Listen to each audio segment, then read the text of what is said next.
Qoraagii Argentiniga ahaa ee Jorge waxaa laga hayaa akhriska iyo qoraalka dhanka farxadda ayaa ka eega. Haddii aadan farxad dareemin marka aad wax akhrinayso ama aad wax qorayso, maxaad qabatay? Haddii dareenkaagu uusan kacsanayn kolka aad wax akhrinayso ama aad wax qorayso, dhab ahaantii akhris iyo qoraal toona ma aadan samayn. Asal ahaan waxaan isu haystaa inaan ahay akhriste, sida aad ka warqabtaan waxaan isku biimeeyay qoraalka, laakiin waxaan filayaa in waxa aan akhriyay ay aad uga muhiimsan yihiin waxa aan qoray. Ruuxu wuxuu akhriyaa waxa uu jecel yahay, laakiin qofku ma qoro waxa uu doonayo inuu qoro, balse waxa uu qoraa inta itaalkiisu uu la eg yahay. Ha akhrin buug aadan ku raaxaysan buugga. Haddii aadan jeclaysan, waxaa fiican inaad waqti kale u dibdhigto. In aad dirqi ku akhrisaa buugga, qoraaga iyo adiga midkiina uma wanaagsana. Jorge Luis waxaa lagu tiriyaa inuu ka mid yahay suugaanyahanada Latin America iyo dadka guud ahaan afka Isbaanishka wax ku qoray kuwooda ugu mudan. Wuxuu caan ku ahaa qoridda sheekada gaaban, maqaalada iyo tirinta gabayada. Wuxuu aaminsanaa in aqoonta iyo suugaantu ay yihiin xusuuso iyo dhaxal aadanuhu u wadaago, oo ay ceeb tahay in la yiraahdo suugaanta qole heblaayo ama wadan hebel. Wuxuu yiri ma hubo anigu inaan jiro, anigu waxaan ahay dhammaan qorayaashii aan dhigaaladooda akhriyay iyo idil ahaan dadkii aan la kulmay iyo wadar ahaan haweenkii aan jeclaaday iyo gabi ahaan magaalooyinkii aan booqday. Wuxuuna sheegay in buugga noloshiisa ugu saameynta badnaa uu yahay sheekada Kun Habeen iyo Habeen. Mowduucyada alaaba dhigaaladiisu ay ku wareegaan waa afka, buugta, dabeecadda, dhaqanka, diinta, falsafadda, jacaylka, siyaasadda iyo guud ahaan macnaha nolosha. Jorge wuxuu ku dooday xaqiiqada si fudud baan ku yeelnaa. Waxaa laga yaabaa in sababtu ay tahay in aan dareemayno in aysan jirin wax xaqiiqo ah. Tusaale ahaan, sheeko gaaban oo lagu magacaabo Kan Kale ama The-ada oo uu qoray Dafshidkii 1972 wuxuu kaga sheekeeyay kulan dhex maray isaga oo weyn iyo isaga oo yar. Isaga oo weyn baa wuxuu maalin la kulmayaa isaga oo yar. Waxa ay ku fariisteen kursi ku yiilay beer dhexdeed oo ay isku wareysteen.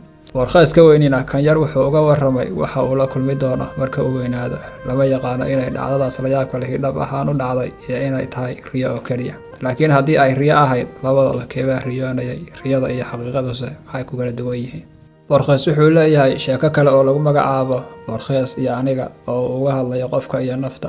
Dhammaadkeedana uu isku weydiinayo isaga iyo Borges ka kale midka sheekada qoray. Borges wuxuu ku sheeganaa khayaal aad u sarreeya oo uu sawir iyo saadaalin uga bixiyo maqanaha iyo waxa samada ka sarreeya. Taasina la yaab ma lahan oo tan iyo dhalaannimadiisii ayuu wuxuu saaxiib la ahaa buug ay ka mid yihiin Kun Habeen iyo Habeen iyo Shimbirkii Shimbiraha ee Suufigii Fariidiin Al-Cataar oo ku duulo shimbirkiisa cajaa'ibta badan ee Sirmuug.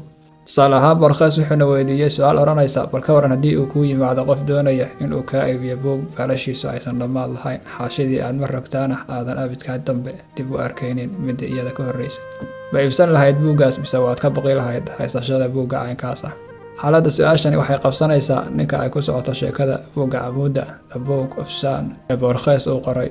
Jilaagu wuxuu ka tanaasulayaa buugaagtiisa midka ugu naadirsan ee uu ugu jecel yahay si uu u hanto buuggaas cajaa'ibta leh, laakiin weydiintu waxay tahay wuxuu ku qabanayaa buuggaas. Sheeko kale oo ka mid ah sheekooyinka Borges kuwa ugu caansan waxaa la yiraahdaa Maktabadda Baabil. Waa maktabad ay yaalaan dhammaan wixii aadanuhu ay weligood qoreen iyo waxa ay mustaqbalka qori doonaan. Waxaa yaala dhigaalo laga qoray wax walba oo ruux aadamihii uu maalin ku fikiray iyo wixii uusan ku fikirin. Maktabadda noocan ahi dhib iyo dheef keebay aadanaha u leedahay.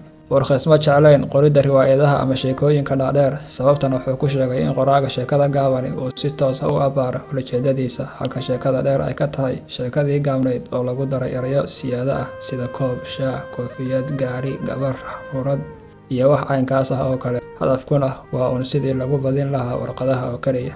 In la qoro buug weyn oo 500 oo xaashiyadood ah waa nooc waalida ka mid ah, ayuu ku dooday. Sanadkii 1955 Borges oo dhakhaatiirtu ay u sheegeen in araggiisu uu aad u liito, dhowaana gabi ahaanba uu aragga beeli doono, ayaa waxaa loo magacaabay maamulaha Maktabadda Qaranka ee Argentiin oo ay yaaleen buug 900 oo kun kor u dhaaftay. Munaasabadan waxa uu ka tiriyay maase uu ku yiri la yaabka eebba waxaa ka mid ah in uu mar qura siiyey buug iyo indhala'aan. Dafshidkii 1951 koox Argentini ah baa Borges waxay ku eedeeyeen in dhigaaladiisu aysan lahayn dhadhan iyo midab Argentini ah oo qoraaladiisa uu ka buuxiyo dhaqamada iyo taariikhda ummadaha kale. Dabadeed Borges isagoo eedeyntaas ka jawaabaya ayaa wuxuu qoray maqaal uu ciwaan uga dhigay Qoraaga Argentiniga iyo dhaqanka. Dhowr maalmood ka hor waxaan ogaaday arrin la yaab leh oo ka marakacaya in walxaha asalka ah ay caadi ahaan ka maarmaan in loo yeelo midab maxalli ah. Xaqiiqadaas waxaan ka ogaaday buugga Gibbon ee Hoos u dhici iyo burburkii Imbaradoriyadii Roomaanka. qof ahaan dhigaalada Jorge Luis waxaan ku jeclahay sawirada la yaabka leh ee uu na horkeeno sheeko xiriiraha iyo erayada kooban ee macnaha durugsan la siin karo. Tusaale ahaan sheeko gaaban oo Borges uu qoray oo lagu magacaabo Dhacdadii Cadowga ayaa waxay leedahay sanooyin badan baan baxsadaha oo ka dhuumanayay iminkana cadowgii albaabka ayuu ii taagan yahay. Daaqadda ayaan ka arkay isaga oo tafaya buur qarfa ah wuxuu ku tukubaya matoobo bakoorad ku jirta gacanta oday cutush ah oo la leemo lihi. Inkasta oo aan sugayay garaacidiisu aad bay daciif u ahayd si dhib leh baan ku dareemay. Furihii albaabka ayaan la raftay si ninku u soo galo. Waxaan ka baqayay in uu kufo laakiin wuxuu qaaday tallaabooyin uu la dhacdhacayay ilaa uu sariirtayda isku dulxilgaaday bakooradiisiina iska tuuray. Waqtigu qiyaastii wuxuu ahaa 4 galabnimo. Waan ku foorarsaday si uu ii maqlo waxaana ku iri midkeen wuxuu u qaataa in isaga oo kaliya ay sannaduhu degdeg ku maraan laakiin cid walba bay sidaas ku maraan. Waatan oo waa annaga halkan mar kale foolka fool ugu kulannay wixii waa hore dhacayna hadda waxa macno ah ma samaynayaan. Intii aan la hadlayay ayuu wuxuu furay guluusyadii jaakadiisa gacantana wuxuu geliyay jeebka isaga oo igu soo taagaya walax aan u qaatay bastoolad. Goortaasna erayo kululba wuxuu igu yiri si aan u soo galo gurigaaga ayaa waxaan adeegsaday beerlaxawsi haddana waxaad ku jirtaa gacantayda wax arxan ahna iga aad heli maysid. Waxaan isku dayay in aan wax iraahdo anigu ma ahi nin adag erayada oo qurux baan ay badbaadin karay. Si deeqi ah baan ku iri waa run in waafog aan wiil gaban ah si xun ula dhaqmay laakiin hadda adigu ma tihid wiilkii waagii aniguna ma ahi nacaskii maalintii. Taa ka sokow argudashadu kama fashil iyo doqonnimo yara cafinta. Wuxuu yiri waa uun intaas maxaa yeelay anigu hadda ma ahi wiilkii waana ku dilayaa arrinkaana shaqo kuma leh aarsasho ee waa cadaalad la fulinayo. Borgesow doodaadu ma dhaafsana hadal tiro iyo taatika aad ku doonayso in aad uga badbaado qorshahayga. Hadda lama arko wax aad qaban karto.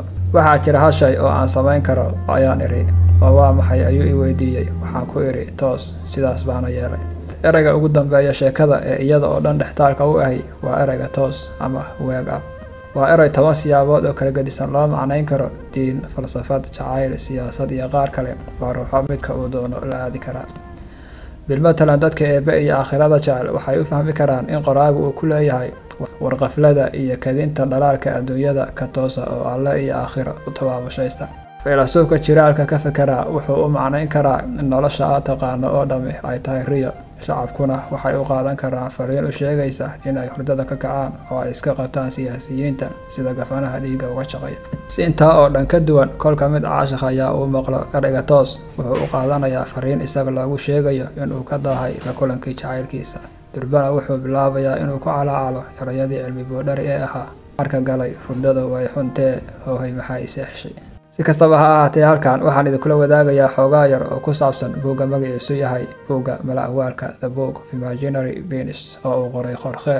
Buuggan laguma tiriyo kuwa ugu wanaagsan buugaagta Borges laakiin waa kan igu dambeeyay ee aan akhriyo waxaana jeclaystay in aan wax idinkala wadaago kahor inta aanan iloobin.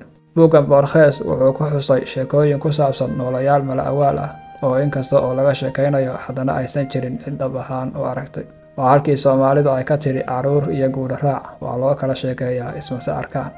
Borges oo caadadiisu ay ahayd inuu isku si ula dhaqmo xaqiiqada iyo mala-awaalka hordhaca buugga wuxuu ku leeyahay ma naqaan waxa uu masduulaagu yahay si la mid ah sida aynan u aqoon waxa uu koonku yahay. Sida la sheegay Borges tan iyo carruurnimadiisii wuxuu xiisayn jiray xayawaanaadka iyo sheekooyinka. Waxyaabaha la yaabka leh ee xusida mudan waxaa ka mid ah in uumankan mala-awaalka ahi ay leeyihiin muuqaalo iyo xubno kala duwan sida addimo, baalal, geeso, miciyo iyo qoobab.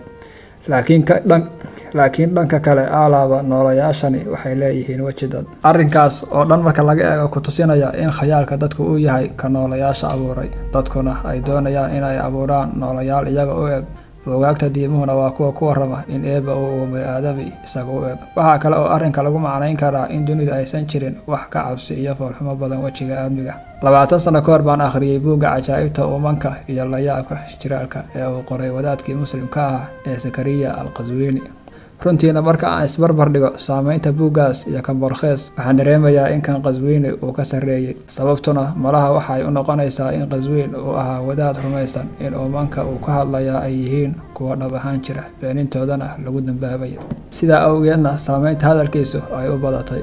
Waayo iyada oo la yiraahdo hadalka laabta ka soo go'a laab kala buu galaa midka bishimaha ka soo baxana dhag buu galaa mid kalena uu ka baxaa. Inta aad buuggan ama kan Qazwini ee ka horreeyay iyo kuwa la midka ah aad akhrinayso waxaad la mid noqonaysaa sida ilmo caruur ah oo la keenay beer ay ka buuxaan noolayaal uusan waxba ka aqoon oo hadba mid la ashqaraaraya. Carruurtu marka ay noolayaashaas kala duwan arkaan ma dhibsadaan oo si xiiso iyo faduuli bay ka qaadaan. Nasiib wanaag iyo nasiib xumo midkii ay noqotaba, noolayaasha mal-awaalka ee maanka dadku u abuuraa aad bay uga tiro yar yihiin kuwa dabeecadda aan ku aragno. Qoraagu wuxuu nagu baraarujinayaa in buuggani uusan ahayn buugta hal mar la akhriyo, balse uu ku wanaagsan yahay in sariirta agteeda la dhigto oo hadba markii kansho loo helo 1 ama 2 sheeko laga akhriyo. Buugga daabacaadaha dambe waxaa ku qoran 120 sheeko xiriir oo laga soo qaatay ummado iyo buugaag kala gedisan. Sadarrada soo socdana waxaan idinkula wadaagi doonaa dhowr ka mid ah sheekooyinka buugga lagu xusay, waxaana xusid mudan in guud ahaan sheeko xiriiruhu aysan meel cidlo ah ka abuurmin, balse danta laga leeyahay ay tahay in wax lagu macneeyo ama lagu madadaasho oo qosol iyo farxad laga helo. Waxaa la macnaynayaa wuxuu noqon karaa arrin la xiriira dabeecadda sida abuurka koonka, dhalashada iyo dhimashada, roobka, dhulgariirka, onkadka, duufaanaha, habeenka, maalinta iyo qaar kale, ama in lagu macnaynayo wax ku saabsan dhaqamada iyo caadooyinka dadka iyo dunyada. Sheeko xiriiruhuna waa isdhalan rogaan mar walba oo waqtiga, duruufaha iyo aqoonta bulshadu ay isbedelaan. Abuu Akuu muuqaalka dunida ugu qurux badan waxaa arka oo keliya qofka gaara fikta ugu sarreysa ee taalada guushu ee Shitoor, laakiin halkaa waxaa gaari kara oo keliya ruuxa aan rumayn sheekada Abuu Akuu. Sheekada Abuu Akuu waxay leedahay sida tan: jaranjarada ama salaanka loo raaco koridda taalada guusha ee Shitoor hoosteeda waxaa hurda noole la yiraahdo Abuu Akuu oo sugaya qofka geesiga ah ee doonaya inuu taalada fuulo.